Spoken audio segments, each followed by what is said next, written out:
Estuvieron quienes escribieron, quienes denunciaron, estuvieron en prisión, son muchos. Los APDH, que es mi organización, la Asamblea Permanente de Derechos Humanos, los colectivos de estudiantes, el CERPAG, la Coalición No Bases, y empiezan a enumerar. Estuvieron el Luis Ángel, la Elsie Monge, la Elga Serrano, la Naite Vargas, el Alexis Ponce, todos ellos. Quisiéramos nombrarlos a todos para decirles gracias, patriotas. Para ellos, gracias. Gracias por su ejemplo de dignidad, por conservar la patria mientras la perdíamos, sin saber o sin querer ver, sin entender lo que sucedía. Gracias por devolvernos la patria entera, por vigilar y llamar a la alarma mientras los demás dormíamos. Esa es la tesis. Así es que vea, para no decir esta bronca, 10 años después, ¿quién iba a creer? No es porque para la cosita que dice, sino que 10 años después, ¿quién se iba a imaginar? En esa época de soledad absoluta, o casi absoluta, pues casi imposible, ¿no? Pero de todas formas, sí me parecía importante a ustedes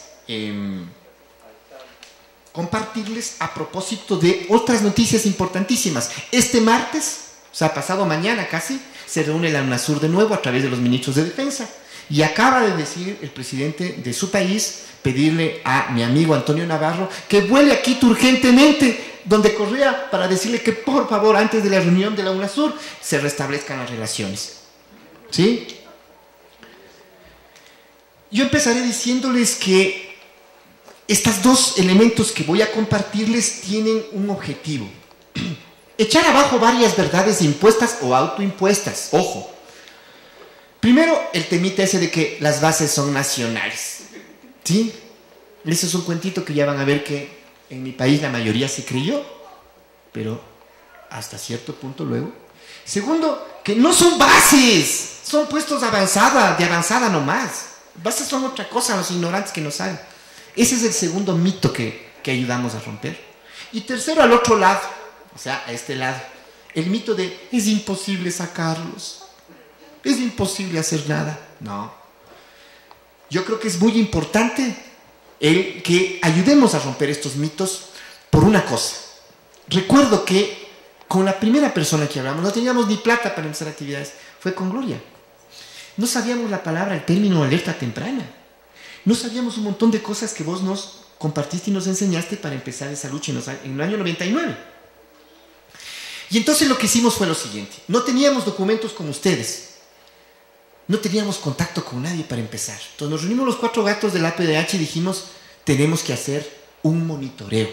No le pusimos observatorio por el tema intrínseco de la palabra que dice Chomsky, porque el observatorio es observar. Nosotros no queríamos solamente observar, queríamos participar, queríamos actuar, queríamos resistir. Entonces dijimos, tenemos que darle a esto vueltas. Y teníamos la posibilidad de hablar con esta gente. Entonces fuimos a hablar con senadores, con congresistas, nadie quería pasarnos los documentos, y por esa razón es que el grupo de monitoreo se empieza a crear. ¿Sí? Convocamos, fue que Gloria te conocimos así, a un evento, le pusimos hasta un título rimbombante. En el 99, a fines del 99 empezó todo esto. Ya teníamos la base 2 meses y empezaba a hablarse mucho del Plan Colombia. Conocimos a Gloria, nos reunimos y dijimos, vamos a llamar a un encuentro mundial de solidaridad con Colombia por la paz y la vida de Colombia. Y entonces, la típica, ¿no? ¿Y la plata? No importa, lancemos el acto y después veamos qué pasa. Ya cuando teníamos que Gloria venía, que venía la amiga que estuvo acá, Cecilia, y el esposo. Bueno, cuando nos escribe Baltasar Garzón diciendo, yo también voy, ese rato a ver la plata. Y ahora, ¿cómo les damos los pasajes a toda esta gente? ¿No? Tú recordarás cómo luchamos. Y allí en medio de esto se creó el inicio del tema del grupo de monitoreo del Plan Colombia, en donde tratábamos los 2 temas, base de Manta y efectos del Plan Colombia en la frontera y en la región. Recuerdo claramente cómo con esta forma de ser tan nuestra, latina y en este específico caso ecuatoriana, hicimos una rueda de prensa y les dijimos que vamos a hacer un evento mundial, quedan cordialmente invitados, el volcán estaba a ese momentito en plena erupción en la capital, y que íbamos a tratar el tema del Plan Colombia. Entonces explicamos un poco y los periodistas dijeron, pero habiendo tantos problemas en el Ecuador, tenemos el problema del alza de los pasajes, la gasolina, y ustedes van a tratar Plan Colombia, ¿qué es esa cosa? Dijimos, porque va a ser el tema de la década. Y hay que hacerlo ya. Bueno, gracias a compañeros, nos unimos 7 ONGs y 15 organizaciones sociales. Qué difícil las organizaciones sociales. Como todos tenemos agendas, entonces era muy difícil meterles en el tren de la alerta, de la preocupación. No que primero la huelga, que primero el levantamiento indígena, que no sé qué. Y con Gloria, que nos ayudó mucho, empezamos a caminar por todo el país. Fuimos a la frontera a explicar lo que se venía, donde los campesinos cercanos a la base de Manta, etc. Y allí se fue creando las condiciones. Aparecieron miles de iniciativas, pero en lo fundamental, senadores y militares nos ayudaron en un tema principal que para nosotros fue importantísimo. No teníamos, como les dije, conocimiento de los textos de los convenios. Era un secreto terrible.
Decía el otro convenio de los civiles de 10 años.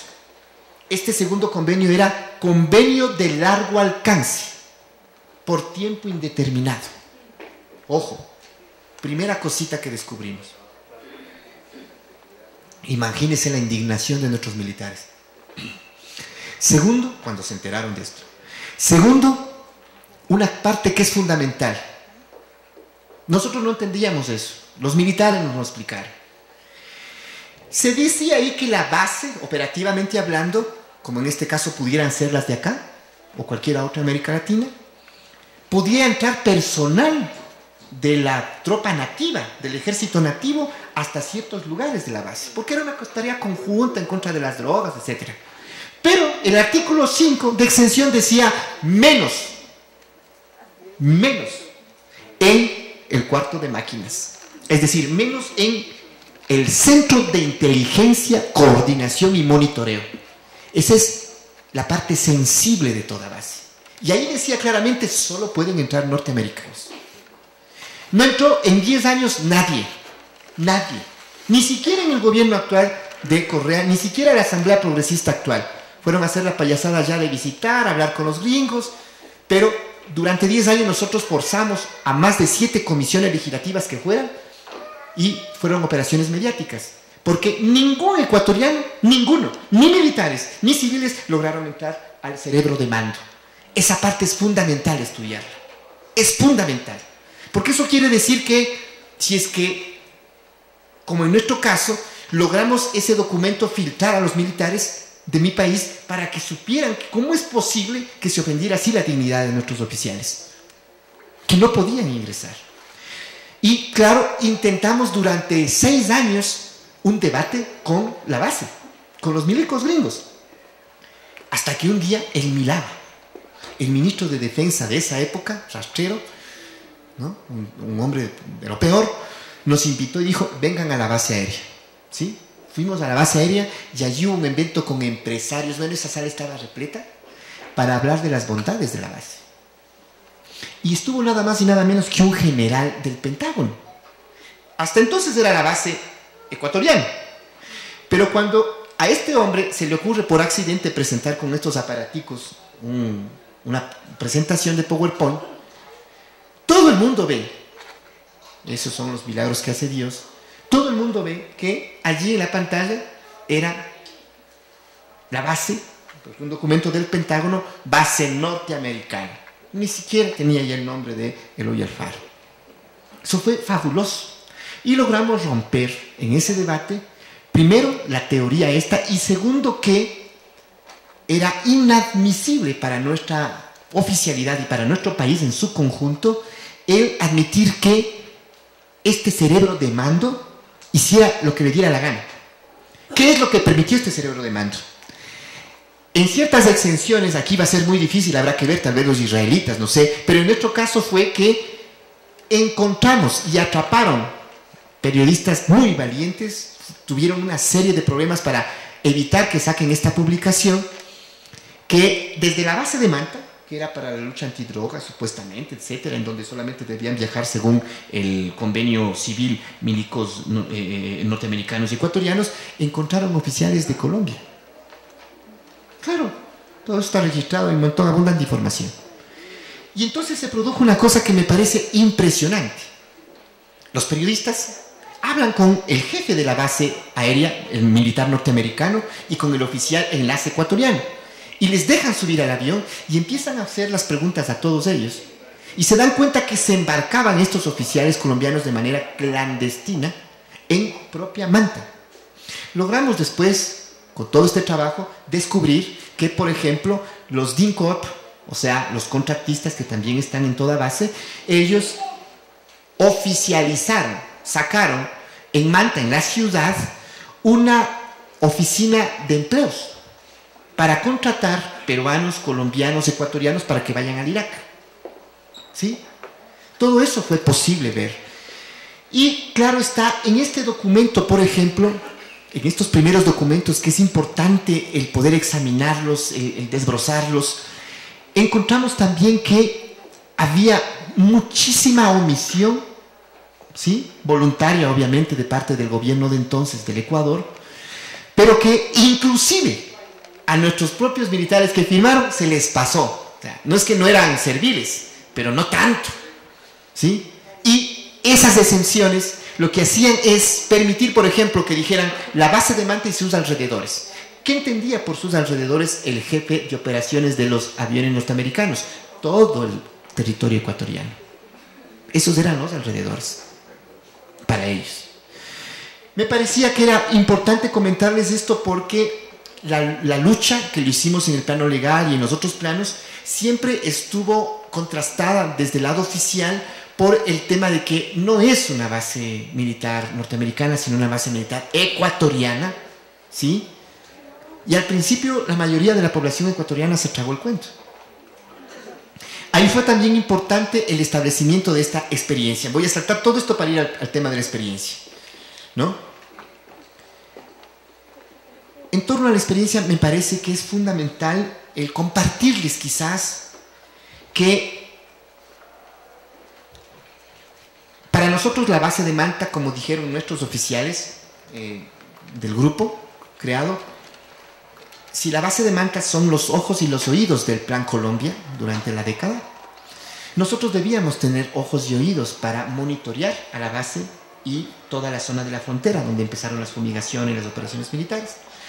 Y nuestros ojos y oídos obviamente no son los P3 Orión, era la gente de la comunidad. Decíamos un dicho en ese entonces: nosotros somos el pecho y la boca, los que nos ponemos delante, y la comunidad es el ojo y el oído.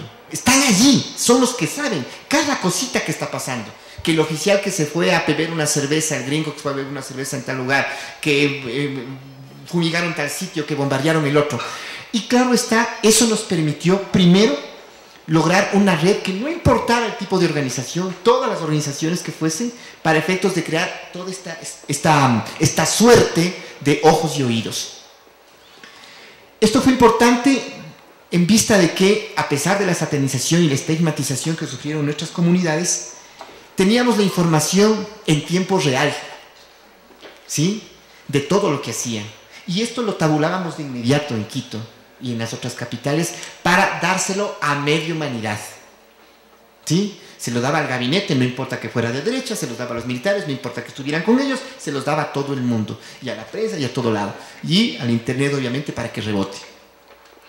Junto con esta actividad, que fue difícil porque las comunidades no entendían al principio que era una base extranjera, que no es que venía a dar platita, como decían las autoridades, inversiones y todas esas tonterías, la gente no quería participar. El gobierno lo que hizo fue crear un sistema muy inteligente. Gloria nos ayudó a advertir esto, dijo, pónganse a la fila, ¿sí? Va a haber dinero, va a haber inversión gracias a esta base. Y lo que hicieron fue irse a las comunidades, los ministros a nombre del gobierno, para que se pongan, literalmente, esa era la palabra, pónganse a la fila para recibir proyectos de desarrollo de la USAID, de la cooperación norteamericana, junto con el gobierno ecuatoriano, para mantener a la gente tranquilita. Bueno, cientos de comunidades empezaron a hacer lo mismo, dijimos, no importa, esta vaina es a largo plazo, sigamos. Y el otro tema que nos pareció importantísimo fue que con las comunidades se desarrollara ya el tema de la presencia en la ciudad, donde está el centro político, mediático. Entonces las comunidades empezaron a llegar, porque hasta entonces las fumigaciones, los barcos hundidos eran solamente cosa lejana, ¿sí? Cuando en el convenio operativo los militares norteamericanos con los ecuatorianos suscriben de que solamente va a ser para interdicción aérea, pero juntan y otros temas que son las amenazas asimétricas, en donde todo es posible. En el caso ecuatoriano se centralizaron para el tema, obviamente, de persecución a lo que denominaron la narcoguerrilla, ayuda en tiempo real, y dos, a nuestros migrantes que salían.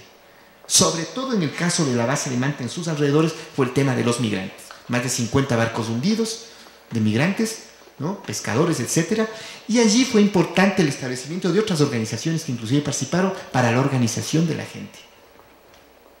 Junto con ello, lo que nos pareció relevante fue el organizar el otro espacio, que fuera una lucha social, sí, pero creímos siempre que esta lucha era imposible hacerla solos, ni como tendencia, ni como ideología, ni como personas, ni como comunidades, ni como organizaciones.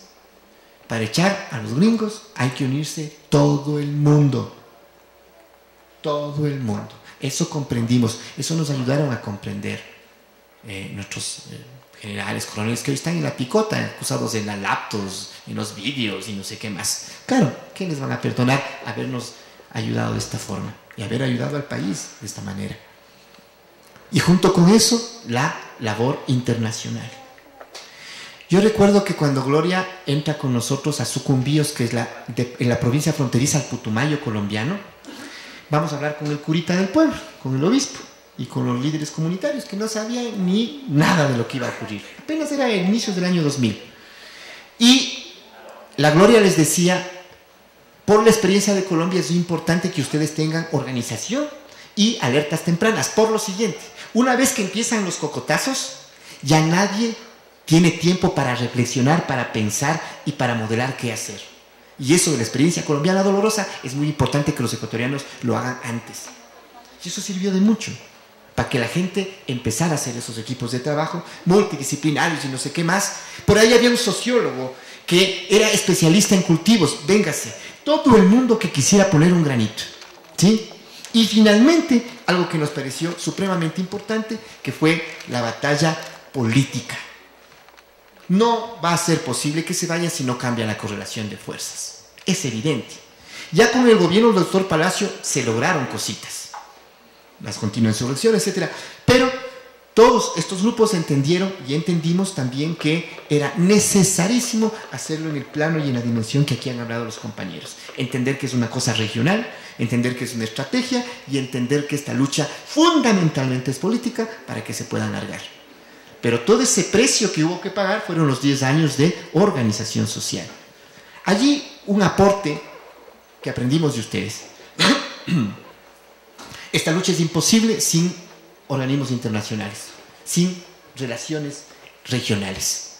Por eso conocimos a tanta gente acá, tantos hermanos y hermanas.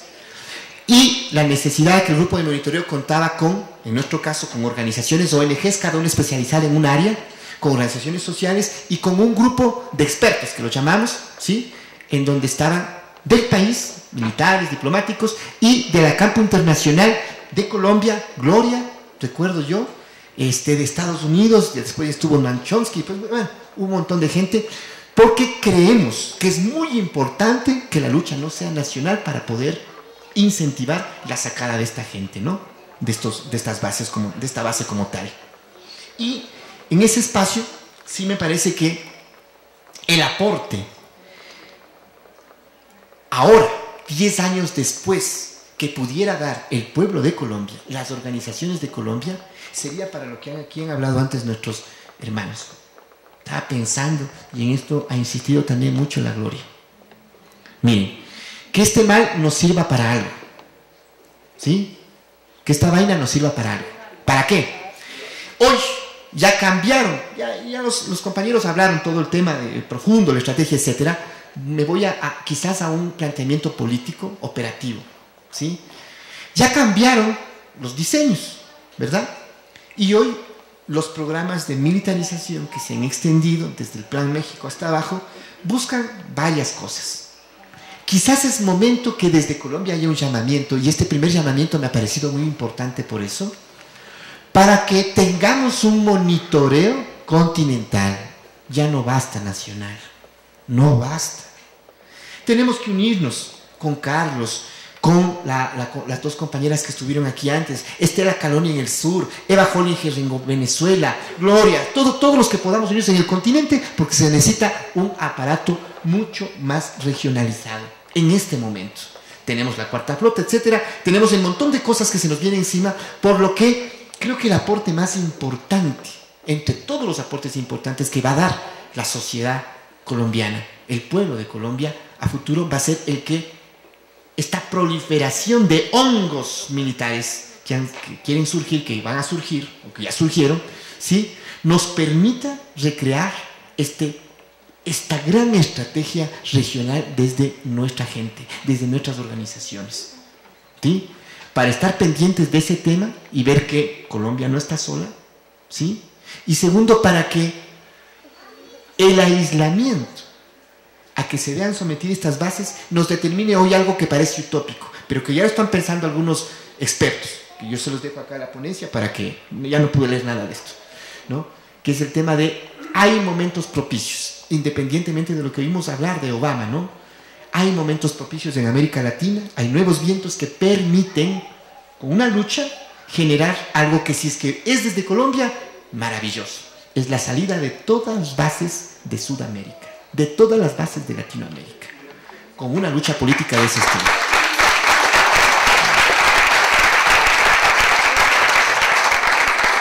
Y bueno, quedan en el tintero millones de cosas por contarles, la misma ponencia ni siquiera les pude leer, pero vale la pena una cosa. Yo dije mejor, le echo al asunto de la esperanza. Esta historia es real, ojo, Voy a terminar con esto. Quito, mi ciudad, Quito. Eva vuelve al paraíso. Esta mujer existe y esta mujer se llama Eva. Eva lleva el nombre de la primera mujer. Eva tiene los brazos llenos de erupciones y de llagas. Viene a Quito con 17 más Evas y Adanes de un paraíso al revés. Viene del sector de La Punta, en la provincia de Sucumbíos, el lugar más lejano de la frontera, cercano al Putumayo colombiano. Ayer ha concluido el certamen de Miss Universo en la capital. Y hoy Eva luce matinal. Una banda ciñe su cintura. Miss Plan Colombia. Reza la banda de esta reina pobre, que Eva la exhibe en las afueras de la embajada norteamericana y luego de la embajada colombiana. Durante 4 años, su comunidad de colonos y campesinos ha visto en el cielo las avionetas que sobrepasan el lado ecuatoriano y los helicópteros que las escoltan en guardia de cualquier ataque. Desde el año 2000, Eva ha sentido náuseas, mareos y visto cómo emergen en su piel erupciones y llagas después del paso de las avionetas. Ha recogido en suelo ecuatoriano octavillas que lanzan los helicópteros Black Hawk, difundiendo las bondades de la erradicación de los cultivos ilícitos en el Putumayo. Eva y su Adán mantenían hasta entonces sus peligrosos cultivos de yuca y plátano a este lado del río San Miguel que separa ambas fronteras, ambos paisajes. Durante 4 años ha escuchado bombazos y el vuelo rasante de los helicópteros y avionetas. Echan un líquido, sale humo y al poco rato nos da tos, mareos, dolor de cabeza. A los pocos días aparecen los peces muertos y los guaguas tienen salpullido en todo el cuerpecito. En 4 años nadie ha respondido. ¿O sí? Luego de mucha presión, estas comunidades un día logran del gobierno ecuatoriano, de entonces, no de ahora, que se comprometa a pedir a su par colombiano que suspenda las fumigaciones temporalmente y que al rehacerlas las realice 15 kilómetros lejos de la frontera ecuatoriana. En 4 años les han explicado del otro lado que las fumigaciones no impactan en la salud, la piel, la vegetación o la fauna. En 4 años el gobierno ecuatoriano y su par del otro lado se niegan a reconocer una verdad tan alta como el cielo de La Punta. Eva ahora enseña su bandita de reina al revés. Y ella y las otras Evas y sus Adanes fumigan con glifosato. Palabrita tan difícil, dice Eva, las afueras de la embajada de Colombia en Quito. Al día siguiente, ella se mira el rostro en los noticieros de televisión y en los periódicos. Sonríe y atina a decirme: me veo fea, pero por fin nos sacaron en la tele. No estás fea, Eva. Estás muy linda, le respondo. Fea ella, la embajadora. Mira lo que nos dice. Me parece bien que hayan fumigado la embajada para que se compruebe que el glifosato no hace daño alguno. Esa gente tiene todo el derecho a reclamar, pero tenemos todo el derecho soberano a seguir fumigando en la línea de frontera. Eva, viéndola, promete regresar a la capital, retornar otra vez al paraíso perdido. Como si la estuviera oyendo, Eva le habla a la señora de la foto. Volveremos, dice.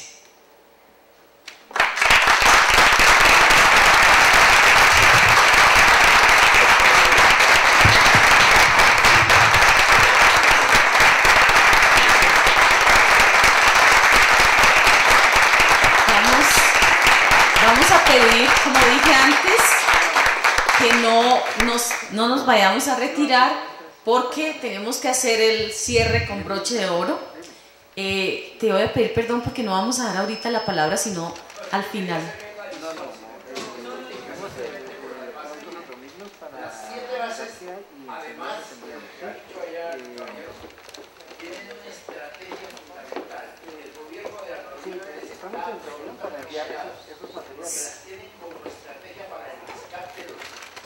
Sí.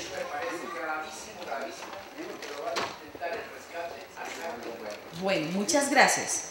Te agradezco esa aclaración porque hay otras personas que levantaron su mano, pero les vamos a pedir pacientemente que esperen porque vamos a hacer el cierre de la conferencia con la intervención que ha preparado, con mapas y con un estudio muy juicioso que ha preparado Hernando Gómez. Entonces vamos a darle la palabra inmediatamente. Hernando, que es ex candidato a la alcaldía de Bogotá, es profesor, investigador, conferencista y una persona supremamente comprometida con todas las luchas sociales en nuestro país. Bueno, muy buenas tardes. En primer lugar, gracias Ligia, Gloria, a todos y a todas, Alexis y Carlos, muchas gracias. Quizás de pronto yo hoy voy a hacer una presentación que sea un poco novedosa en el sentido de algunos elementos que a veces se nos pasan sobre qué significan estas bases militares. Voy a recoger algunos elementos de la geoestrategia, miraremos algunos puntos y finalmente voy a justificar por qué el título de mi conferencia es Las bases norteamericanas o la guerra de las galaxias. Y explicaré por qué es la guerra de las galaxias.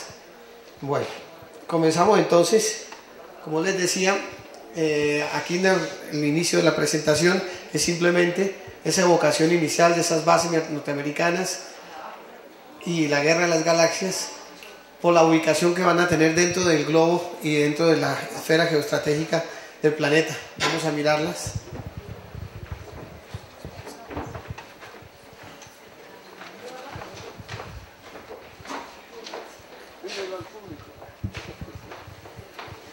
¿Ah?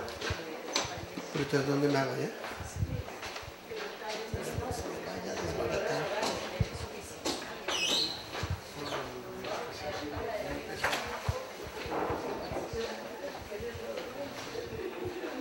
Bueno, ahí yo creo que se ve.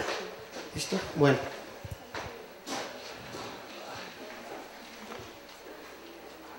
Recojamos simplemente la dimensión nuevamente del tamaño de la tragedia. Yo creo que siempre lo recojo desde la poesía y de la literatura que nos permite mirar otros ámbitos. Fue exactamente en Ixtapa, México, en 1986, cuando Gabriel García Márquez, el famoso discurso del cataclismo de Damocles, comenzaba a prevenir sobre todos estos hechos, porque era la primera conferencia, aquella conferencia mundial por el desarme en ese momento en el planeta, y decía: un minuto después de la última explosión, más de la mitad de los seres humanos habrá muerto. El polvo y el humo de los continentes en llamas derrotarán a la luz solar y las tinieblas absolutas volverán a reinar en el mundo. Un invierno de lluvias anaranjadas y huracanes helados invertirá el tiempo en los océanos y volteará el curso de los ríos, cuyos peces habrán muerto de sed en las aguas ardientes y cuyos pájaros no encontrarán el cielo. Las nieves perpetuas cubrirán el desierto del Sahara. La vasta Amazonia desaparecerá de la faz del planeta, destruida por el granizo, y la era del rock y de los corazones trasplantados estará de regreso a su infancia glacial. Los pocos seres humanos que sobrevivan al primer espanto y los que hubieran tenido el privilegio de un refugio seguro a las 3 de la tarde del lunes aciago de la catástrofe magna, solo habrán salvado la vida para morir después por el horror de sus recuerdos. La creación habrá terminado. En el caos final de la humedad y las noches eternas, el único vestigio de lo que fue la vida serán las cucarachas. Como les decía, así comenzaba Gabriel García Márquez el bellísimo discurso del cataclismo de Damocles. Y esto, que pareciera una anticipación negativa desde la literatura hace más de 20 años, es hoy en día nada más que una simple posibilidad científica. Y quizás de pronto el marco fundamental desde el cual quisiera yo ir marcando esta conversación. Y avancemos entonces ya hacia algunos de los elementos. Lo primero, miremos cuál es la posición geoestratégica que tiene Colombia en este momento y que tiene todo este territorio. Y miremos por qué empieza a convertirse entonces en un territorio tan apetecido. Lo primero que habría que ver, aquí tenemos nosotros los mapas en los que normalmente aprendimos geografía, claro, con una corrección, tiene la corrección de la proyección de Gal Peters, porque si ustedes recuerdan, la mayoría de los mapas que siempre nos mostraron en nuestras escuelas primarias y en las universidades, aparece África mucho más pequeño de lo que realmente es, y aparecen las distancias entre Europa y otros continentes bastante diferentes. Entonces aquí está con la corrección que hace Gal Peters. Pero lo que llama la atención es que la mayoría de estos mapas pues colocaban a Europa en el centro porque los cartógrafos eran casi todos europeos. Y cuando mirábamos nosotros la relación que tenía Colombia con respecto a todos ellos, pues mirábamos que la relación era siempre mediada por Europa y los mercados europeos, y por ello entonces nos quedaba bastante lejos Japón, nos quedaba muchísimo más lejos Australia, y quizás de pronto también bastante lejos allá toda la India, etcétera, etcétera. Y algún día entonces yo pensé, pues, si el planeta es redondo, vamos a tomar la fotografía de otro lado. Y como ahora los mercados asiáticos comienzan a ser tan importantes, son 2.200 millones de consumidores, voy a tomar el mapa entonces colocando a Asia en el centro. Y lo único que hice fue avanzar un poco y colocar Asia en el centro. Lo primero que sucede al mirar eso es que ahora resulta que Japón es más cerquita.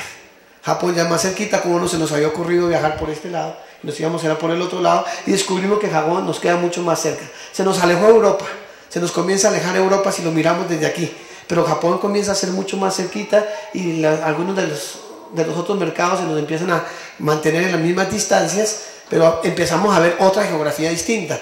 Pero ¿por qué no tomamos la foto desde otro lado y colocamos América en el centro? Y al colocar América en el centro, miremos la posición estratégica de Colombia en ese territorio. Señores y señoras, parece que esto es el bizcocho a la entrada de una escuela.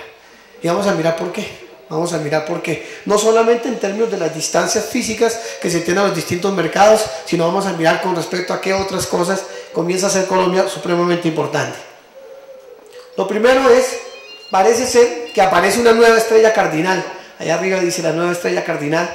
Y es que Colombia tiene una posición bien particular, bien particular. En algunos de los discursos en el mes de diciembre del año 2004, el presidente Chávez hacía alguna alusión jocosa con respecto a la posición venezolana y decía que Venezuela es un país caribe, andino, orinoco, amazónico. Y continuaba diciendo, en aquel momento, que sonaba como un chiste soso, continuaba diciendo que en su posición geográfica era caribe, andino, orinoco, amazónico, pero que en su vocación económica y política era un país pacífico. Era un país pacífico. Y eso que parecía un mal chiste, yo lo recogí y lo dibujé. Y me puse a dibujarlo, a ver cómo era eso, el Caribe, Andino, Orinoco, Amazónico, Pacífico, y resulta que el país que es Caribe, Andino, Orinoco, Amazónico, Pacífico es Colombia. Que si lo miramos, claro está, en una proyección mucho más amplia, podríamos decir que Guyana, Venezuela, Colombia, Panamá, Costa Rica, Ecuador y parte del Perú. Podríamos decirlo así ya, como mirando un poco más ampliado. Pero en el epicentro de todo ello aparece Colombia con unas condiciones bastante importantes. La más importante de todas ellas es que estaba a la puerta de entrada de la isla continental amazónica, la isla continental brasileña, nada más y nada menos. Si nosotros miramos en este momento, algunos geógrafos dicen que Brasil es una isla que limita por el norte limita con la selva del Amazonas, luego limita hacia el occidente con la cordillera de los Andes y luego hacia el otro lado limita con el mar.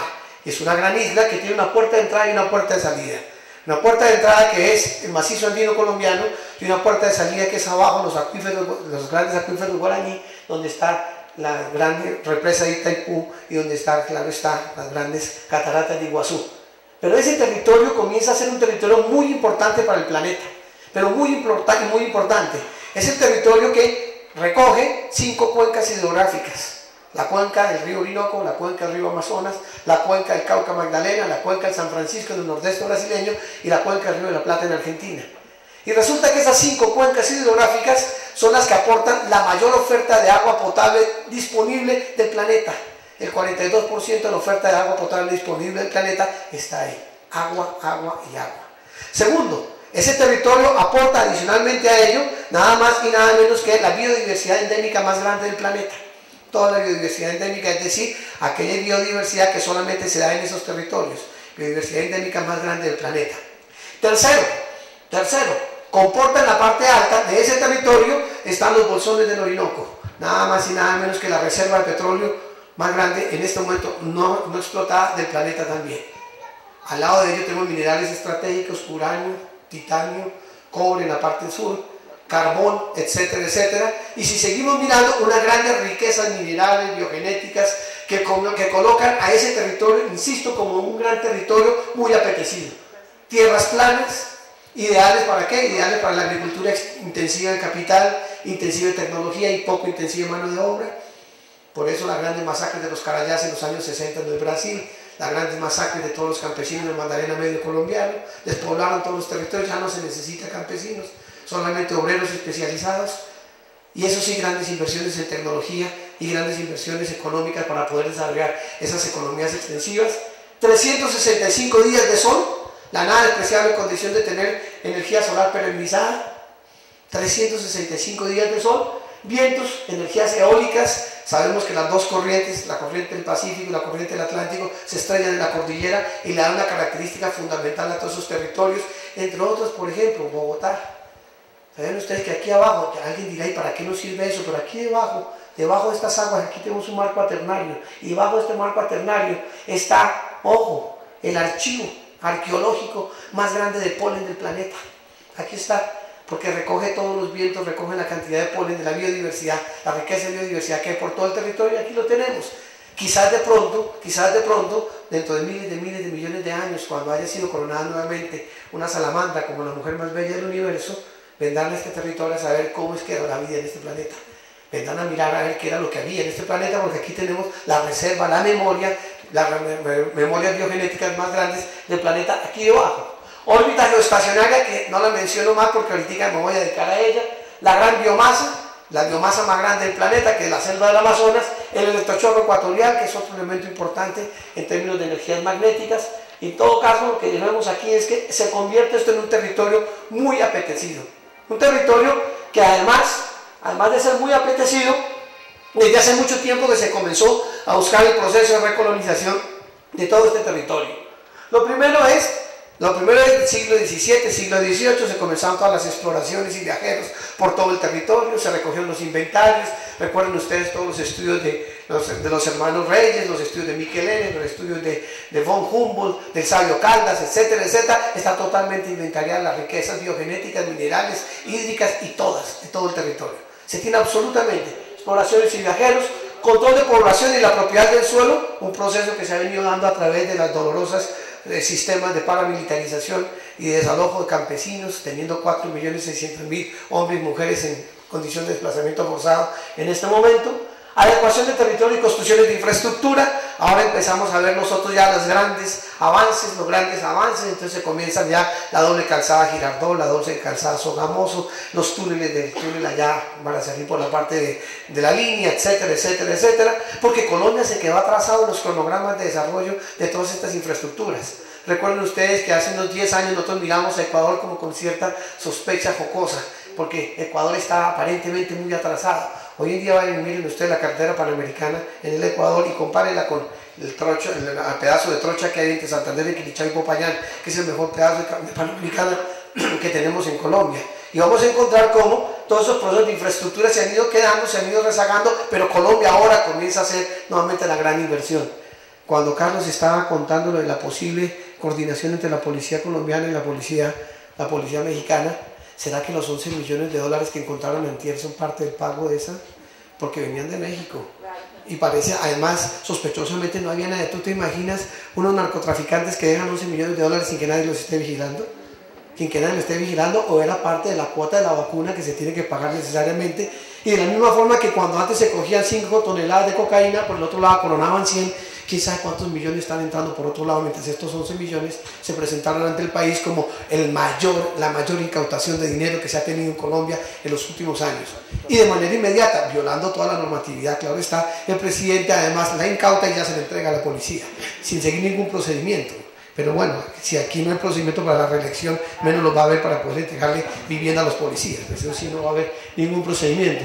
Control militar del desarrollo, control fiscal y financiero, todos los acuerdos comerciales, Plan Colombia, Plan América, Santa Fe, la Iniciativa Mérida, el Plan Puebla-Panamá, absolutamente todos los planes. Y después el repoblamiento humanitario, proceso que ya hemos vivido en el Magdalena Medio colombiano. Aparecen los laboratorios de paz, aparecen las bases militares norteamericanas apoyando a través de la USAID todos esos procesos de repoblamiento humanitario, llevando comida, alimentos, apoyando a la gente para que finalmente podamos volver a redesarrollar los lugares de los cuales fueron expulsados de manera forzada. Pero lo importante es que todo esto se convierte y se llama entonces territorios como mercancías financiarizadas. Territorios que están colocados en los mercados de valores a 20, 25 años adelante, que ya hoy en día se están vendiendo y se están intercambiando por el valor proyectado que tienen dentro de 20 años. Hoy en día ya se pueden intercambiar hectáreas desbichadas, se intercambian fácilmente por la producción de banano del Urabá colombiano del año 2018. O se intercambia por la producción de una mina de cobre en Chile en el año 2017. O se intercambia por metros cúbicos de oxígeno del Amazonas en el año 2023. O lo que es peor, se intercambia por combatientes en Irak, porque algunos países aún siguen pagando deuda externa con combatientes en Irak. Y se intercambia. El territorio se convirtió en una mercancía que se coloca en las bolsas de valores. Y así entonces lo que se viene es a controlar esos territorios para poder tener el flujo de esas mercancías. Pero eso no es novedoso, eso no es de ayer. Hace 27 meses veíamos nosotros en la prensa colombiana un letrero que salía que decía: cumbre presidencial, el presidente Lula, el presidente Chávez y el presidente Uribe en Leticia hacen una propuesta novedosa a toda América Latina, y es desarrollar una red de integración de carreteras, ferrocarriles, mineraloductos, oleoductos, aeropuertos, puertos marítimos, puertos fluviales, organizarlos todos para hacer la gran red de intercambio comercial de América del Sur. Novedosa propuesta. General Rafael Reyes, en 1902, Conferencia Panamericana en México. Esa es la fotografía facsimilar del libro, que no es Rafael Reyes. No solamente lo digo, sino que además lo había dibujado ya. Novedosas propuestas que vienen desde siglo XVIII, siglo XIX, todos estos procesos de recolonización y de ocupación territorial. Lo que pasa es que ahora entramos a unas muy novedosas formas de recolonización de esos territorios. Sigamos mirando entonces, ¿qué es lo que realmente se está presentando? Por una parte, un gran proyecto que se llama el IRSA, el gran proyecto IRSA, que es la Iniciativa de Integración Regional Suramericana, que es el que comporta toda esta integración de todas estas carreteras y ferrocarriles, que busca fundamentalmente aprovechar 4 grandes valores estratégicos del territorio amazónico. Ojo, el territorio amazónico comporta mínimo 8 países. Tienen las Guyanas, Venezuela, Colombia, Ecuador, Perú, Bolivia y Brasil. Estamos hablando de un territorio suficientemente grande, en donde lo que se viene es por infraestructura, telecomunicaciones, energía y, claro está, agua y biodiversidad. Son los grandes valores estratégicos por los cuales se está viviendo hacia este territorio. Pero además de todo eso, quienes han venido mirando esto ya lo tenían suficientemente claro. Por ejemplo, en el texto del autor David Norman en los Estados Unidos, libro con el cual enseña geografía a los niños en los Estados Unidos de 6º grado, les enseñan lo siguiente. Les enseñan a los niños que la Amazonia está ubicada en una sección al norte de América del Sur con una extensión de más de 3.000 millas cuadradas. Adicionalmente les dicen a los niños que desde mediados de los años 80 la más importante selva del mundo pasó a ser responsabilidad de los Estados Unidos y de las Naciones Unidas. Así dice el texto. Pero adicionalmente a ello también dice que se llama la FINRAF por las siglas en inglés, que es la traducción de la primera Reserva Internacional de la Selva Amazónica, que su fundación se basó en que, según ellos, la Amazonia está localizada en América del Sur, una de las regiones más pobres del mundo y cercada por países irresponsables de todo. Y miremos entonces, por ejemplo, qué son las cantidades de proyectos que se tienen, solamente para que los veamos de manera muy rápida. Por una parte, puertos, todos los puertos tanto en el Atlántico como en el Pacífico, van a ver ustedes cómo se va llenando América del Sur. Las microcentrales eléctricas, gran cantidad de microcentrales eléctricas, miren ustedes la cordillera, lo que va a suceder. Las grandes termoeléctricas, que seguirán apareciendo por todos los rincones de todo el territorio. Por el otro lado, las grandes explotaciones de minerales estratégicos. Claro está también los embalses, de los cuales ya sabemos cómo sufren nuestros pueblos indígenas, los indígenas cancuamos, desalojados de la parte alta del río Guatapurí. Las redes de carreteras, y al lado de esas redes de carreteras, ya lo mencionó también hace un momento Alexis, la gran red de ríos. Los grandes ríos, ustedes tienen la red fluvial más grande del mundo.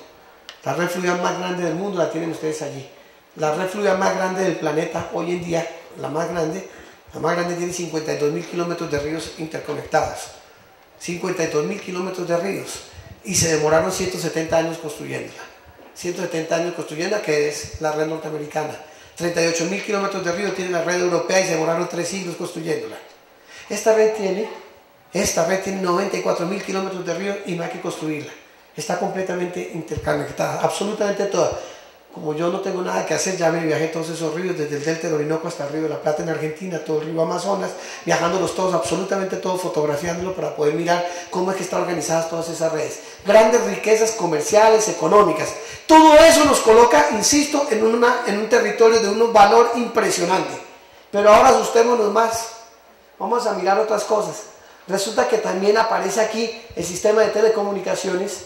Ahí ven ustedes el círculo de la isla continental y miren ustedes cómo toda la isla continental está manejada desde unos satélites que dibujan exactamente la misma isla continental en el espectro que amplía el satélite, como se ve en este primer cuadro. Unas pirámides como la que tenemos allá.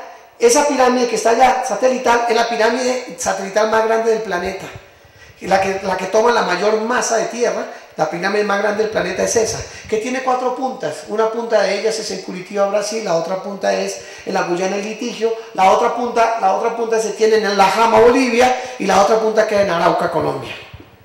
Pero no en el departamento de Arauca, ni en el municipio de Arauca, sino en el corregimiento de Arauca, 47 kilómetros del aeropuerto del aeropuerto de Pereira, el aeropuerto de Manizales, ya nunca construido, pero ya vendido aeropuerto de Palestina. Ya está listo. Es el único territorio donde pueden aterrizar aviones ultrasónicos sin interferir con el espacio radioeléctrico en toda la cordillera de los Andes. Y ahorita vamos a mirar dónde quedaron las bases. Ahorita les voy a mostrar dónde van quedando todas las bases para que empecemos a preocuparnos también ya sobre todo esto. Esto simplemente para que poder por lo menos defender públicamente al presidente Chávez. No tengo por qué defenderlo, pero esa es simplemente la carátula facsimilar del libro blanco, famoso libro blanco que presentaba él allá en Argentina, para que vea que sí existe. Y no es tan difícil, lo pueden bajar por Google, simplemente escriban eso, National Defense Strategy, junio del 2008, y lo bajan, y ahí está. Ahí lo encuentran, por Google lo consiguen inmediatamente, no se preocupen que no es tan difícil, no es tan difícil. Y empezamos a mirar esa geopolítica de la guerra, cómo se está comportando y qué es lo que va a suceder en todos estos procesos. Y las principales bases militares de los Estados Unidos en América Latina. Ahora las estamos viendo, las que existen en este momento. Las principales bases. Nótese que ya la de Manta la quitamos, ¿no? Nótese que la de Manta ya se quitó de allí, de todo ese territorio, al igual que la de Alcántara, como nos contaba también la diputada brasileña, que también ya se quitó. Se quitaron todas esas bases. Ahí están las que existen en este momento. Pero miren esto. Miremos esto. La órbita geoestacionaria se convirtió en un objetivo militar. Y aquí sí que entramos a la guerra de las galaxias. El planeta tiene un aro a 35.000 kilómetros de altura en donde queda la órbita geoestacionaria. Por condiciones de magnetismo, esa órbita geoestacionaria se mueve a la misma velocidad y en la misma forma que se está moviendo el planeta. Por lo tanto, si usted coloca un satélite allá, no necesita gastos de energía porque el satélite se va moviendo con el planeta. Se va moviendo con el planeta perfectamente. Solo 11 países del mundo, 10 países del mundo, comparten esa órbita geoestacionaria. Son Brasil, Colombia, Ecuador, Congo, Gabón, Indonesia, Kenia, Somalia, Uganda y Zaire. Me puse a hacer una pendejada para venir a esta conferencia. Me puse a mirar dónde están todas las bases militares norteamericanas. Y resulta que el 62% de las bases norteamericanas están en esos 10 países. El 62%. ¿Será que es que van a colocar las bases norteamericanas solamente para hacer abastecimiento de combustible en el caso de alguna catástrofe humanitaria o traer el maná del cielo para que nos caiga aquí a través de la USAID o quién sabe qué otras cosas? ¿O realmente lo que están haciendo es quién controla el espacio aéreo? ¿Quién controla ahora sí el planeta? ¿Quién controla el planeta desde arriba? Porque quien controla el planeta desde arriba, ningún avión podrá entrar en la órbita. Ninguno podrá entrar en la órbita controlada sin ser detectado por los radares que ya tienen. Y además los de ellos no van a ser detectados, jamás serán detectados. La gran preocupación del presidente Lula, y por eso pidió que la reunión allá en Argentina fuera una reunión en secreto, es precisamente eso. Él sabe perfectamente que estas bases apuntan hacia el Amazonas. Perfectamente apuntan hacia el Amazonas. También apuntan hacia Ecuador, hacia Panamá, hacia Venezuela, pero fundamentalmente apuntan a controlar todo el territorio amazónico. Ahí está la línea, esa línea rojita es la que une todos esos 10 países en donde está toda esa órbita geoestacionaria. Y sigamos mirando otra cosa. La órbita geoestacionaria es una órbita, como se llama técnicamente, geosincrónica, es decir, que no se mueve, que gira directamente encima del ecuador terrestre. Desde la Tierra, un objeto geoestacionario parece inmóvil en el cielo y así la órbita adquiere el mayor interés para los operadores de satélites artificiales, satélites de comunicaciones y de televisión. Debido a que su latitud siempre es igual a cero, las locaciones de los satélites solo varían en su longitud, o sea que el satélite siempre está en el mismo sitio. La órbita siempre se mantiene, el satélite está allí en el mismo sitio. Lo curioso es que, por ejemplo, en Colombia, simultáneamente a firmada de las bases militares, salió la ley de TICS. Hace 2 meses y medio se firmó la ley de TICS. Y la ley de TICS, por ejemplo, le entrega ahora al Ejecutivo el control de algo que se llama la Agencia del Espectro. La Agencia del Espectro es quien va a controlar el espectro electromagnético y quien va a controlar la órbita geoestacionaria. Y también, curiosamente, quien va a controlarlo es el Ejecutivo, que se le entrega en sesión ahora al Ministerio de Defensa. Y en parte del documento que supuestamente se va a firmar, lo que se dice es, como nos decía Alexis, van a empezar a intercambiar información estratégica militar entre Colombia y los Estados Unidos. Y quienes van a tener el control de toda esa información, pues lógicamente serán quienes estén dentro de esas bases ocupándose de toda la información. Cada satélite que está en esa órbita ve un 42% de la superficie terrestre. Es decir, si ustedes tienen, claro, la fotografía, si yo tengo un gran angular y le tomo una fotografía aquí a él, el tamaño de la fotografía que le tomo es igualitico al que le tomo a él con el mismo gran angular, pero son distintos los dos. Es decir, yo fotografío la misma área, pero no los mismos países y no el mismo territorio. Pero cada uno de ellos alcanza a tomar el 42% de la superficie terrestre entre agua y plataforma continental. De tal forma que, colocando solamente 3 satélites con 120 grados de apertura, esos 3 satélites alcanzan a tomar todo, lo que se llama el radio María, o sea, la totalidad de la Tierra habitada. Con solamente 3 que se coloquen, solamente 3 que se coloquen. Es que cuando yo vi lo de las bases, yo sí dije, bueno, yo entiendo la de Malambo, la de Cartagena, entiendo la de Bahía Málaga, entiendo la de Palanquero, pero esas otras 2, 3 que hay allí, esas que tienen que ver. A mí me parecía muy extraño. Entonces me puse a dibujarlas, a ver qué era lo que pasaba con ellas. Primero, volver a mirar cómo era la órbita para entenderlo. Entonces tenía que proyectarlo a la distancia propia que tiene la órbita. Ahí tienen ustedes el planeta. Ese que se ve, ese circulito allá blanco, es la órbita geoestacionaria, según los primeros avances de 1928 de Hermann Potočnik, quien fuera el que lo describiera. La distancia son 35.786 kilómetros desde hacia arriba, o sea, en el planeta, y el satélite orbita en la dirección de la rotación de la Tierra, que produce un periodo orbital igual al periodo de la rotación de la Tierra, conocido como día sideral. Es decir, nosotros estamos debajo de un día sideral continuamente. Pero entonces, ¿por qué esas bases ahí? Era la pregunta que nos hacíamos. ¿Por qué las bases? Dibujémoslas. Vamos a dibujar las bases, las 7 bases que nos han dicho. Entonces, primero, la base aérea Alberto Powers allá en Malambo. Allá arriba nos quedó, está descentrado esto. La base naval en Cartagena, la base de Palanquero, la base de Tolemaida, la base de Florencia, y la base de Bahía Málaga y la base de Apiay. Ahí las tienen. Pero ahora unamos estas 4, formemos ese polígono, proyectémoslo hacia la órbita geoestacionaria. Al proyectarlo hacia la órbita geoestacionaria, el punto central de esas 4 bases de esa pirámide, abajo a 35.000 kilómetros, se llama Puerto Leguízamo.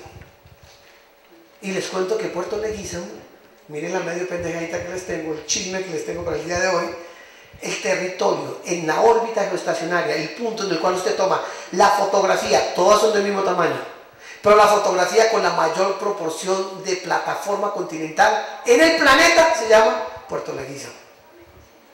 Vienen es por Puerto Leguízamo, señores y señoras. Vienen es por el espacio radioeléctrico y por la órbita geoestacionaria desde Puerto Leguízamo. Pero claro, la órbita geoestacionaria está compartida con todos los países del planeta. No solamente los 10 u 11 países que están bajo la órbita tienen el control de ella, sino que se hizo un pacto internacional para subdividirla. Hasta el punto que, por ejemplo, el satélite que enviara a Venezuela a orbitar salió precisamente de China, está usando una órbita en alquiler de Uruguay y físicamente está sobre el Ecuador, para que ustedes se imaginen cómo funciona toda esa cosa. Nuestra exministra Noemí Sanín, en uno de sus ejercicios profundos de pensamiento normativo, se inventó algo que se llama la soberanía relativa. Se inventó la soberanía relativa y con el término de la soberanía relativa Colombia entregó entonces el control de la órbita geoestacionaria. Y entregó porque es relativo, y lo relativo es que se lo puede entregar aún a entidades privadas. Todo el negocio de la empresa de telecomunicaciones de Bogotá, la pelea que anoche estaba dando Alexander López sobre la empresa de Cali, todo lo que estamos viendo es precisamente eso. El negocio es quién controla ahorita esa órbita geoestacionaria. Ahí tienen ustedes ese hermoso puerto. Yo simplemente lo traje para que después no se nos va a olvidar cómo era Puerto Leguízamo, porque dentro de poco ni siquiera veremos a pobre Puerto Leguízamo allí. Que se les ocurriera nacer allá en la mitad. Mira, ahí está la línea blanca, esa es la órbita. Un puertico allá en todo el río Putumayo, que no tiene absolutamente nada más que haber nacido debajo, exactamente debajo del punto en el cual se toma la fotografía más completa del planeta. Sigamos avanzando entonces en cosas curiosas. El informe del mes de junio del año 2007 del señor ministro de la Defensa de Colombia se llamaba la Doctrina de Acción Integral, que estaba compuesto de cuatro capítulos fundamentales. El primero de ellos es la política de defensa para consolidar la seguridad democrática. El segundo, la estrategia de fortalecimiento de la democracia y el desarrollo social. El tercero, el enfoque de cooperación cívico-militar. Y el cuarto, la creación del Centro de Coordinación de la Acción Integral. Cosas curiosas aparecían en esto, además de todas las operaciones cívico-militares, además de todas las acciones de desarrollo económico y social que se van a tener en esos territorios, aparece el Centro de Coordinación, que es un organismo público colombiano con una composición por demás particular. Está compuesto por el presidente de la República o su delegado, el vicepresidente de la República o su delegado, el director o la directora del INCODER, el director o la directora del Instituto de Bienestar Familiar, el director o la directora del SENA, 5 ministros, pero adicionalmente dice, como invitados permanentes de enlace, un delegado de la Embajada de los Estados Unidos, un delegado de la USAID, dice en un documento oficial colombiano, y como si fuera poco, además tiene asiento permanente, o tenía durante el gobierno Bush, asiento permanente un delegado de la Occidental Petroleum Company, en un documento oficial colombiano, en un organismo oficial colombiano. Oficial colombiano, estaba desde allí montado absolutamente todo. Pero además, en ese documento aparece, por ejemplo, cosas como estas. La Doctrina de Acción Integral soporta y desarrolla a partir del Centro de Coordinación de Acción Integral, órgano de primer orden en la Presidencia de la República de Colombia. Componen dicho comité y definen sus metas y objetivos 5 integrantes permanentes del gobierno colombiano, quienes comparten la mesa con los llamados enlaces, donde se encuentra, entre otros, la USAID, la Agencia Estatal de Cooperación de los Estados Unidos, ejecutora de los proyectos del Plan Colombia, la sucursal colombiana de la empresa de petróleos, el Comando Sur de los Estados Unidos, quienes están encargados de, cita textual de un documento oficial colombiano, llevar a cabo operaciones militares y fomentar la cooperación de seguridad para lograr los objetivos estratégicos de los Estados Unidos. Cita textual del documento, cita textual, absolutamente textual. De los objetivos... Operación militar y fomentar la... Sí. Quien ha sido el más condescendiente en tiempo pues fui yo. Ya voy terminando, no me preocupo. Porque de pronto sale del satélite ahorita, esto viene del satélite en cualquier momento. Y fomentar la cooperación de seguridad para lograr los objetivos estratégicos de los Estados Unidos.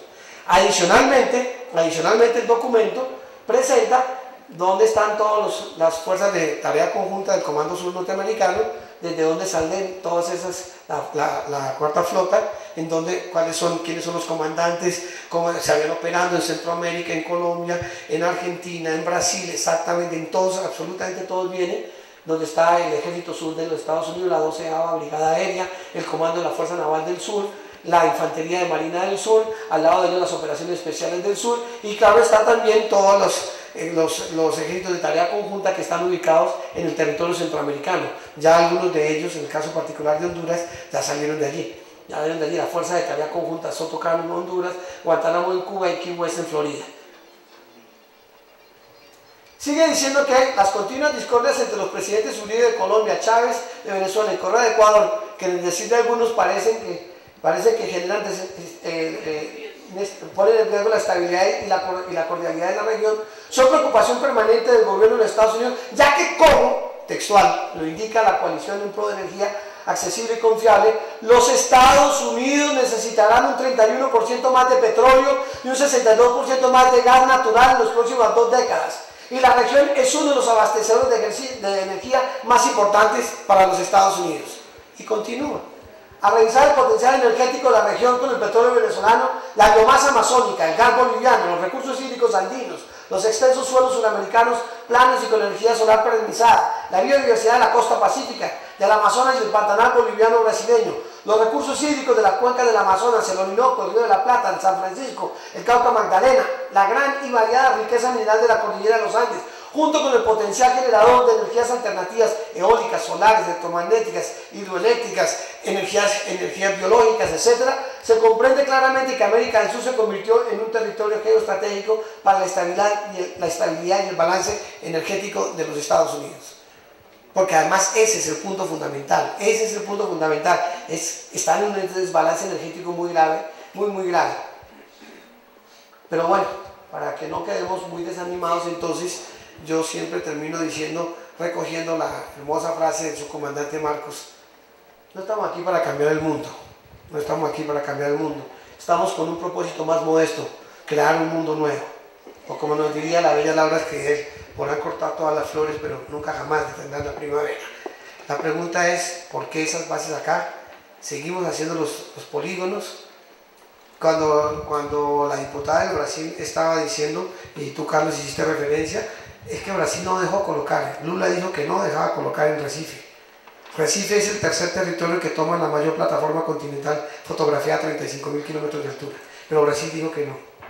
El segundo se llama Manta, pero Manta lo sacó. El primero se llama Puerto Leguízamo en Colombia y queda en el centro de las 4 bases.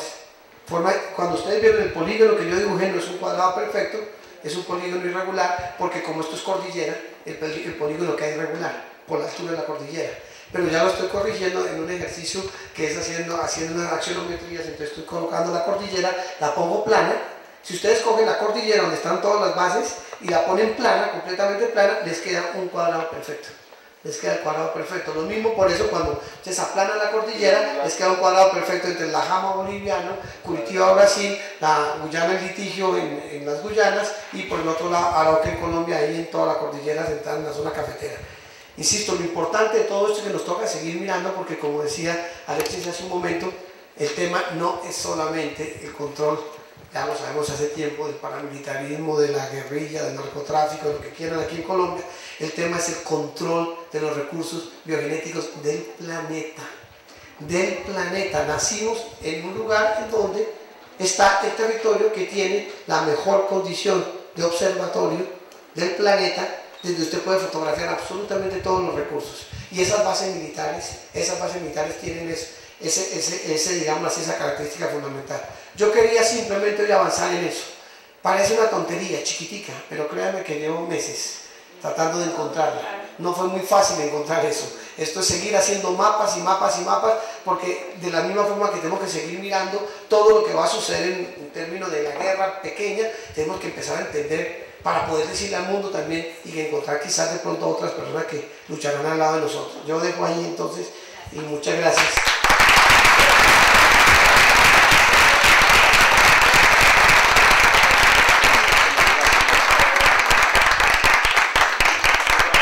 Bueno, creo que las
que está ahí atrás. Estaba diciendo, ya viene Alexis para el tiempo de responder preguntas, y Hernando, por favor, quédate con nosotros. Que está con nosotros el profesor Miguel Ángel Herrera, que era uno de los ponentes de la tarde. Pero, como dijimos, vamos a hacer un cierre ahora, y más bien más adelante vamos a volver a programar otra conferencia sobre el tema de las bases, un poco tratando de invitar a un público mayor que venga a escuchar esta reflexión tan importante. Entonces, nuestro compromiso con el profesor Miguel Ángel Herrera de invitarlo la próxima vez. También le dije a la senadora Piedad Córdoba, que era la otra invitada en la tarde, que habíamos decidido cerrar ahora la conferencia internacional y que también la íbamos a invitar más adelante. Entonces, antes de que comiencen las preguntas, yo quisiera decir esto. Estos ejercicios no tan difíciles de hacer, porque como dijo Alexis, se hacen siempre con las uñas, no contamos con los recursos para, digamos, para hacer grandes eventos, para los tiquetes, para la publicidad, pero se hacen fundamentalmente porque queremos hacer el esfuerzo de crear conciencia no solo entre los movimientos sociales que ya la tienen, sino conciencia en el país de lo que va a significar la llegada de estas bases militares, porque lo que pasa es que aquí en Colombia la gente pues generalmente no cree o piensa que eso no es verdad, o que a ellos, que la gente dice no, a mí no me van a tocar las consecuencias de lo que va a significar las bases militares. Los que sí han creído son los presidentes de la región, que porque son mandatarios, especialmente los de UNASUR, se han preocupado muchísimo. Si ustedes siguieron la grabación que se hizo de la reunión de UNASUR, que fue televisada precisamente por la petición del presidente Uribe de que fuera televisada, a pesar de que el resto de los mandatarios pues no querían que se televisara, se televisó y pudieron escuchar en el mundo entero la preocupación de los gobernantes sobre el tema de las bases militares. Se hizo una reunión extraordinaria de UNASUR solamente para discutir el tema de las bases militares. Se han movilizado en la mayoría de países para decir no al tema de las bases militares. Entonces, no es algo que nosotros podamos desde aquí ignorar. Esta semana han habido conferencias, plantones, movilizaciones. Lamentablemente estamos en un momento gravísimo donde la gente no es escuchada. Perdón, yo voy a parar esto. La gente que se opone a este tipo de políticas es señalada. Ya mencionamos los profesores, estudiantes que están presos porque hacen preguntas, porque están inconformes con lo que el orden de cosas que se le han impuesto.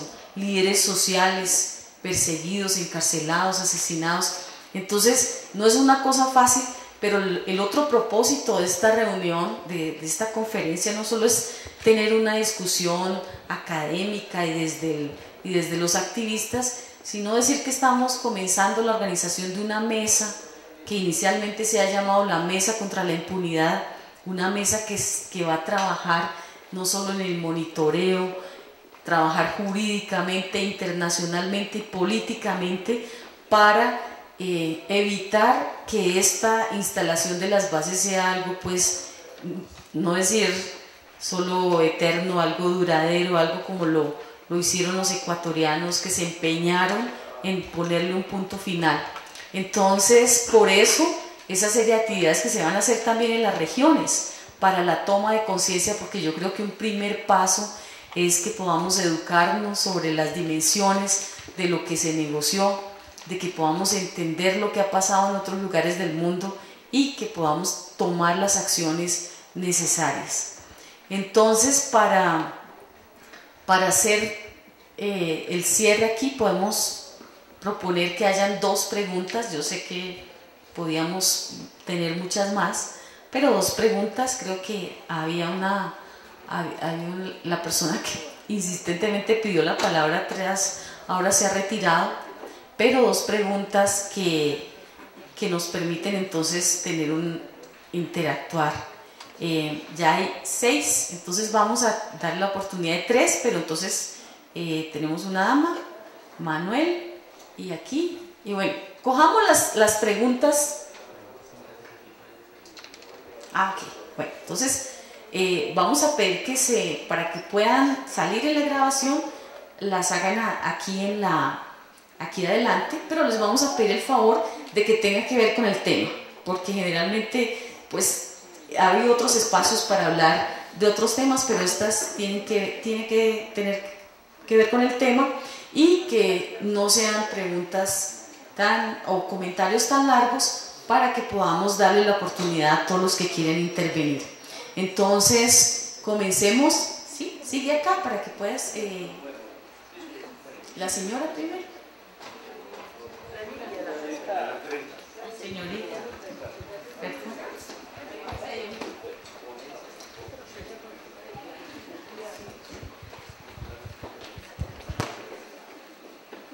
La pregunta es para ti, pero es que no me acuerdo cómo te llamas, Alexis. Lo que pasa es que en un debate que se hizo acá en Colombia de las bases gringas, una senadora, Nancy Patricia Gutiérrez, le respondía a Robledo diciéndole que las bases gringas no tenían ningún efecto pues negativo en la soberanía del país, porque muestra de eso en Ecuador era que con la base de Manta incluso pues un personaje, digamos que de la oposición como Correa, pudo llegar al poder. Entonces decía que además no habían efectos negativos. Entonces tú que pues tienes tanta cercanía con el pueblo de Ecuador y pues porque eres de Quito, entonces pues yo quiero que nos digas puntualmente y pues que le digas a ella cuáles son los efectos negativos de las bases, de esa base de Manta, cómo repercutió pues negativamente en Ecuador.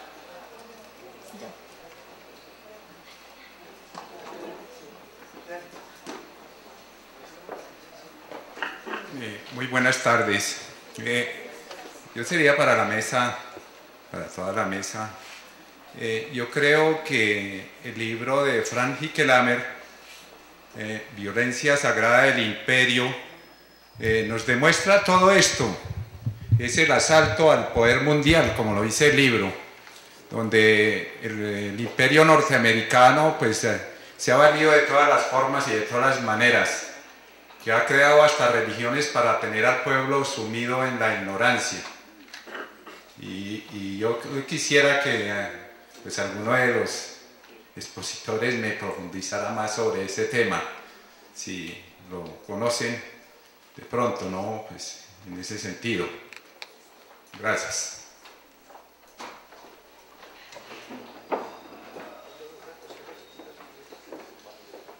Gracias, buenas tardes. Mi pregunta es acá para el compañero Alexis especialmente, aunque pues serviría para los demás países de gobiernos democráticos.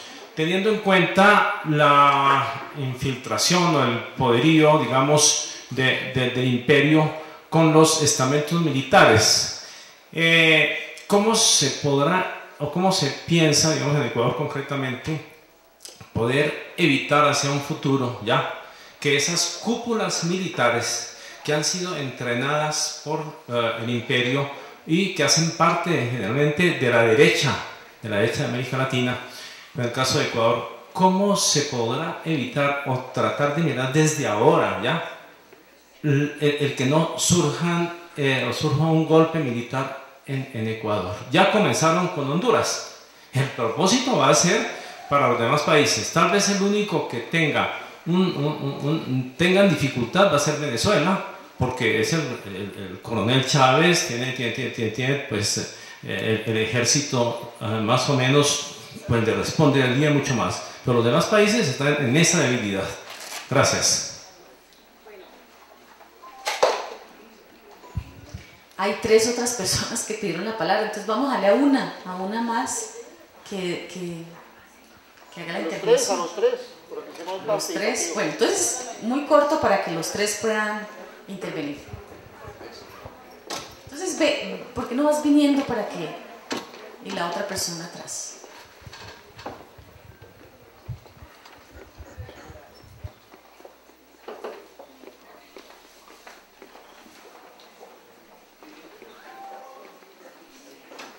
Muy buenas tardes.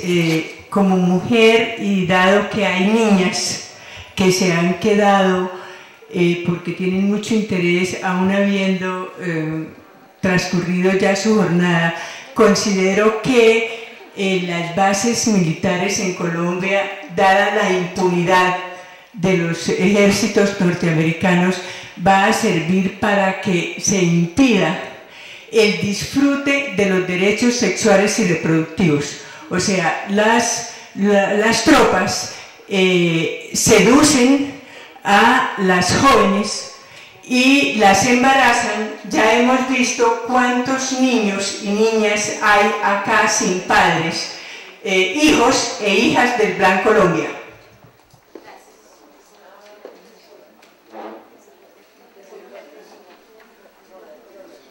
Gracias.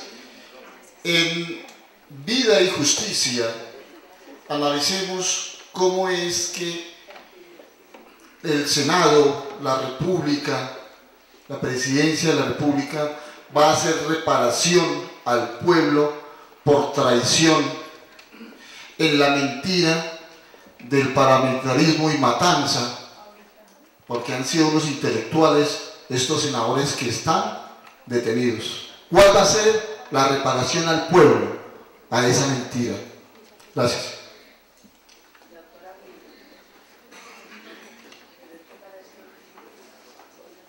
Buenas tardes.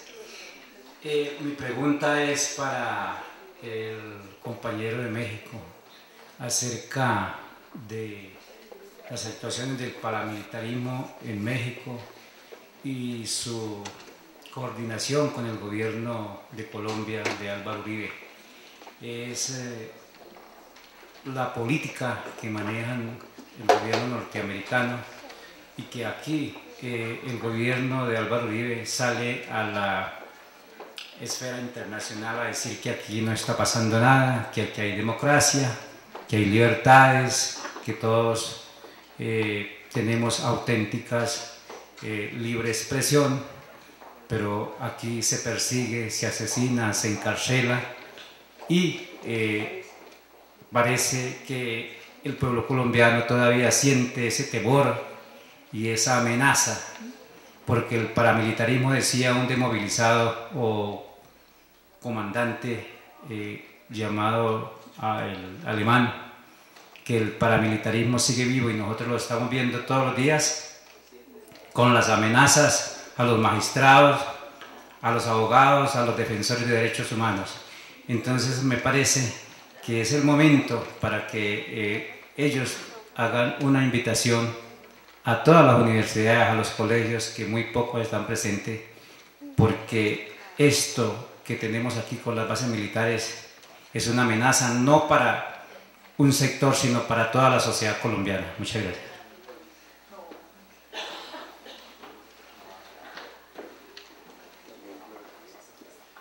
Buenas tardes a todos. Mi pregunta va para toda la mesa y pues también para la doctora Solano, que es conocedora del ambiente colombiano y de todas estas luchas sociales, y sería más o menos así. En el contexto de la localización geoestratégica de las bases militares estadounidenses, ¿qué opinión tendría la mesa sobre la seguridad democrática como política de gobierno? Porque recordemos que la implantación de estas bases no solamente viene ligada al Plan Colombia y la ampliación y la implementación de estas bases, sino que viene ligado también al proceso político que estamos viviendo en Colombia hace más o menos 7 años, 7, 8 años. Y es el proceso político de Álvaro Uribe Vélez y es el proceso político de la seguridad democrática, con todo lo que conlleva las violaciones de derechos humanos y todo lo que conlleva con el tema de las bases en la posibilidad de que haya impunidad diplomática, ¿sí? Inmunidad jurídica frente a los que vengan desde Estados Unidos. Entonces la pregunta es, en su opinión, ¿cómo liga la presencia de las bases con la política coyuntural y de gobierno de la seguridad democrática? Muchas gracias. Bueno, entonces ahora ya vi que algunas otras personas se fueron. El compromiso es, vamos a hacer respuestas concisas, que nadie se vaya hasta que terminemos, porque ya estamos terminando. Entonces vamos a darle la posibilidad a los ponentes que hagan un comentario, que redondee las preguntas que se han hecho, corto, y yo hago un cierre.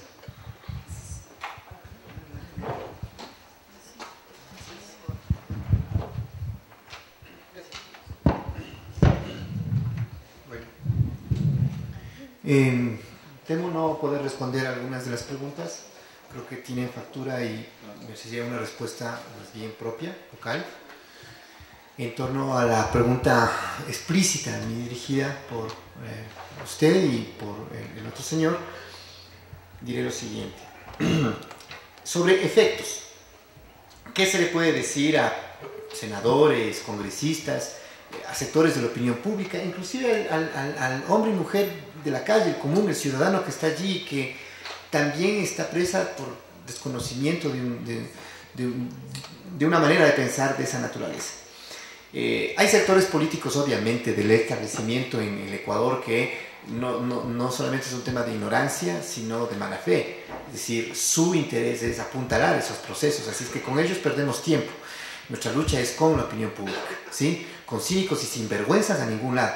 Claro, decimos que le respondemos a ellos, pero realmente eso nos sirve como una terapia, como una pedagogía para ayudarles a nuestro pueblo a esclarecer, ¿no? Nosotros hacíamos eso con nuestros cancilleres lamebotas, con nuestros senadores, diputados serviles, con nuestros ministros y presidentes yanaconas, ¿sí? Malinches. Hacíamos debates con esta gente, pero más bien el tema, sabíamos que los que firmaron, los que apuntalaron y los que defendieron esos acuerdos no querían saber nuestros argumentos. Para ellos todo queda en el tema ideológico y político. Los que están hablando son de izquierda, los que están hablando son comunistas, los que están hablando, etcétera, etcétera. O sea, en otras escalas, pero la estigmatización allá fue muy, muy fuerte. Por lo tanto, lo que sí quisiera hacer énfasis es precisamente en la solución que tu propia pregunta conlleva. Siempre nos hicimos como una división natural del trabajo, ¿sí? Entonces el defensor de derechos humanos hablaba de derechos humanos, el militar hablaba de lo militar, el abogado de lo jurídico, por decirte, ¿no? Y lo que dijimos es que vamos a hacer, cuando hay ese tipo de debates en Congreso ecuatoriano, donde acudimos decenas de ocasiones, fue lo que más o menos ustedes también han hecho en este y en otros temas. Es decir, tener aliados dentro del Congreso. Entiendo yo que hay algunos, no sé, conocí al señor Robledo, al señor que le saludó Gloria, Piedad, Gustavo Petro, etc. Con un montón de gente trabajamos nosotros desde allá y vinimos acá y hablamos. Entonces en el Congreso ecuatoriano lo que hicimos fue esas fortalezas para debatir con ellos exclusivamente temas técnicos. Es decir, no íbamos a meter el tema entre comillas ideológico, entre comillas político, sino que nuestros militares, nuestros analistas determinen el deshuesamiento de esos efectos que sobrepasan. Mírate tú que voy a dejar